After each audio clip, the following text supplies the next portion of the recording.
Hey guys, JJ Stewart here. Just want to do a quick video today on something that's really ticking me off. And I'm going to call it Why I'm Offended by 50 Shades of Grey. Or Why 50 Shades of Grey Offends Me as an Erotica Writer. Or Why 50 Shades of Grey is complete and utter crap, and why you shouldn't read it and watch the movies. And yes, I'm a bitter erotica writer taking a slam at someone else. In case you don't know, 50 Shades of Grey is a bondage book. We'll talk about that later. The premise is basically a 27-year-old college girl named Anastasia Steele, and her roommate was supposed to interview Christian Grey, this bigger-than-life personality in the business world, a gazillionaire, and whatnot. So she stops her busy life, decides to be a reporter, even though she's only a literary major, and she hasn't even graduated. But she takes it upon herself to write a bunch of questions down, travel to his office, and that's how the story starts. They fall in love. I don't know how. She's a frumpy 27-year-old with like a plain Jane haircut, you know, your grandmother's clothes on, and she trips and falls, and she doesn't bring a pencil to write with. She's completely inept. Yet this suave, sophisticated man decides, oh, you know, I'm not really turned on by all the supermodels I work with, or the fact that I could have any woman in the world. No, I'd rather have this 27-year-old inexperienced girl who probably never dated in her life and is still a virgin. So, let's call it romance. I'm not going to talk about the bad writing, except for this. It is really bad writing. I mean, I've read some erotica stuff that's pretty bad, but this is bad. I mean, the plot, okay, I've seen better, no, I haven't seen, but I've heard better plots in porno movies. Not that I watch them, but the plot is horrible. It's basically ripped off from Twilight, and that makes sense because I believe she even claimed that it was adapted from her Twilight fan fiction. So she just basically changed the characters around, added some chains and whips, and voila, we got a whole new story. So right off the bat, she admits that she never plotted this or never planned it out. She just basically swapped names and changed the settings. So there you have it. It's terrible writing. I'll be honest, I got to, I think, page, I forget the page number, but I got to the scene in the book where his mother visits. So it's pretty close to the beginning, and I struggled with it. I was like, this is horrible. I write this stuff, and this is horrible. Like, I can't even admire it, for, you know, as a masterpiece of our genre. It's just, ugh, cringeworthy. So I didn't read the books. My wife, my sister-in-law, every female I know, except my mom. She's got good taste. Anyway, every female I know has bought and read the entire series, and I'm just losing my mind because I'm like, people, this isn't what, you know, bondage literature is about. This is basically rape. This is abuse of women. This is horrible. Like, why are you even liking this? My biggest issue is it equates BDSM with abuse. It makes people think that bondage and people in the bondage lifestyle, or, you know, who play with blindfolds or handcuffs, or people who write, are somehow freaky, weird people who are just waiting to abuse you at the first chance they get. Now, this is true. If you are Emma Watson, I will abuse you and do nasty things to you. But if you're not Emma Watson, you're probably safe. We are not creepy, scary people. We don't have weird kinks and fetishes, and we don't walk around, you know, thinking about sex with animals, or, you know, whipping someone to the verge of death. It's, you know, I can't even look at a cut without wincing and getting the EBGBs. You know, violence, I hate violence. I don't even watch violent movies. I write this stuff, and people in my stories get spanked and punished, but it's the power dynamic. It's not for the sake of getting joy out of it. It's different. And I think this book and this series and this movie completely misses it and gives the reader or the viewer a wrong impression. Now, a major rule in BDSM is developing a relationship on trust and intimacy. There's neither of these things are present in the story. She doesn't trust him because he's emotionally unavailable. He emotionally abuses her. He's not there for her. They've never developed any intimacy. She has no experience with it. Her first experience is basically him showing her, hey, look at my toy room and all these fancy things that I have in here. And I can't possibly have sex with you or love you until I've beaten you. You know, and so he's a really fucked up character. Excuse my language. And she's like naive and totally unrealistic. I mean, if I was a woman, I'd be offended by this lady because she's every stereotype other than being blonde. She's ditzy, she's klutzy, you know, but somehow she falls in love with him. Well, I don't know why. He's a stalker. He's a creepy stalker. And I know there's naysayers out there who like the story, and they're going to say, you know, at the end, she molds him and changes him and makes him a better man, and they fall in love and have a healthy relationship. To which I say, in real life, for every Anastasia Steele out there, there's probably hundreds of women who are beaten and abused, you know, have to flee to shelters, have to get restraining orders, and even end up dead from guys like this. You know, he's not a romantic lead in the story. He's a creepy stalker, and he's basically a really sick.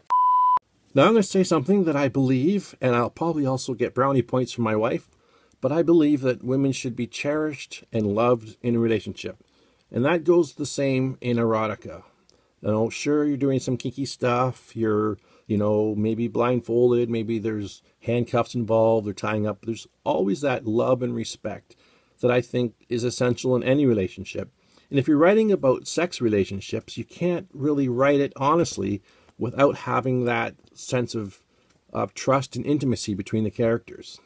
Yes, you can write straight up sex between two people who met in a bar, and they're not emotionally connected. They're just, you know, having wild animal sex. But, you know, that's more of just porn.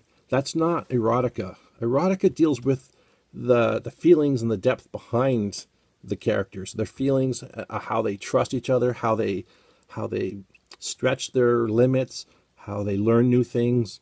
And I always try to have that in my books. And I think every erotica writer, if they're honest, especially if they're dealing with bondage stories, should emphasize that intimacy in the trust, you know, having characters with an out, a safe word. There's one scene, I believe it's in the boathouse, where he's punishing her for something she's done wrong. I forget what it was, but he's basically spanking her, and she's basically telling him stop. She's saying no more, stop. So if someone's reading one of my stories, I want to leave them entertained, but also with some education and understanding of what the whole fetish lifestyle is about. It's not about abuse and about causing pain in order to get your jollies. It's about sharing in intimate things. There's a giving up of your self-control. There's, you know, trusting someone enough that you let them handcuff you. You don't just do that with strangers. You don't do that with people you just met. You don't do that with abusive people who like to choke you and beat you and stalk you. Which brings me to another point, the whole stalking thing. Okay, just because the guy has money and a helicopter and, you know, buildings with his name on it, somehow that gives him a pass for being a complete creep and a stalker. Look at it this way. Okay, you got a guy who lives at home. He's unemployed. Maybe he lives in his mom's basement. If he does the exact same thing that Christian Grey does, you know, following her, stalking her, showing up where she is, showing up at her work, you know, tracking her phone, having people spy on her, yeah, that would be creepy, and she'd be calling the cops. But oh no, he's got a goddamn helicopter, so it's okay. No, it's not. It gives the wrong message to people that just because you have wealth and power means you can flaunt the laws. And it doesn't make you any less creepy. It's just terrible, terrible. I'm offended, and I don't want to say too much, but it does really, really bother me. I'm just ashamed, because I'd like to hold up this book and say, look, here's the J.R.R. Tolkien of our genre. This is like You know, it's something we should all aspire to. And instead, it isn't. It's a commercial piece of crap that doesn't appeal, that breaks all the rules of the genre, and then because of marketing, makes $100 million in sales, $80 million opening weekend for its movie, has another movie coming out, has made the author a gazillion dollars for what? For ripping off Twilight, changing the names. The whole thing, instead of being something we can aspire to, ends up being something we ridicule.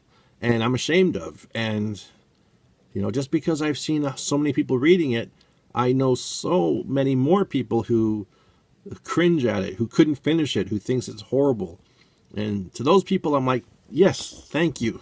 I'm not the only one. Yes, there's a bit of professional jealousy. I mean, I'd love to sell $100 million worth of books. Go to Amazon, buy my books 100 million times. And leave a good review. Okay. But, you know, at least I'm trying to educate and entertain at the same time. I'm not ripping off people's stories. I'm not taking, you know, like Pocahontas and changing the names and making it my own story. It's, you know, my stories, I try to create a real. The characters have feelings. They have struggles and conflicts.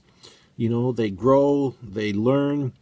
But they also, you know, tie each other up and wear handcuffs and do kinds of weird things like that. But there's always an out.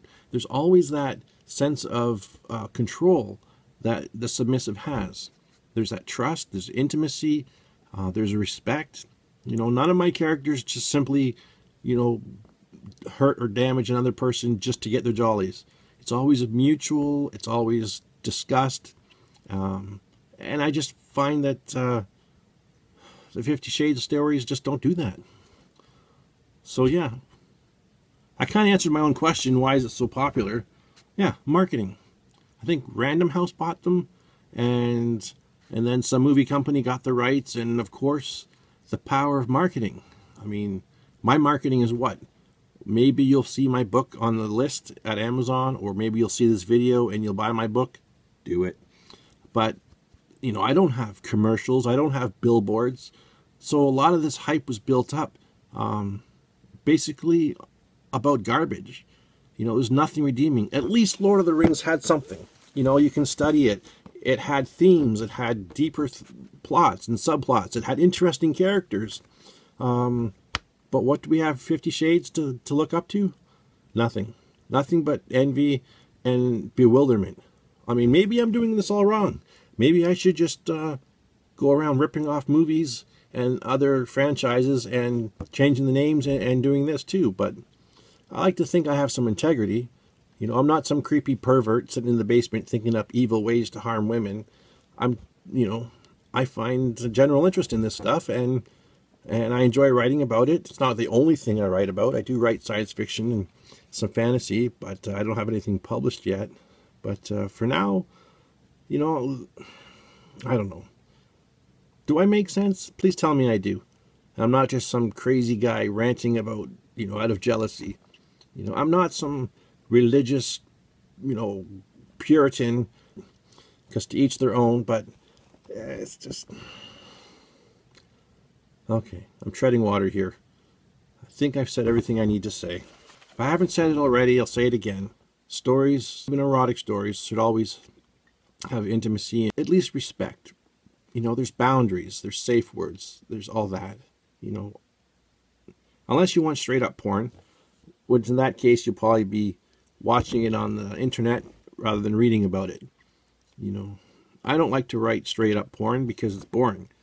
You know, it's insert slot A into slot B, make some funny sounds, whoop-de-doo. I like to develop the characters, have some interesting features about them, have them grow and learn, and hopefully be something that readers can relate to. That's what I think makes it sexy. The power dynamic, you know, the situations, you know, all those intangibles that I think make a story come alive. That's what I try to capture.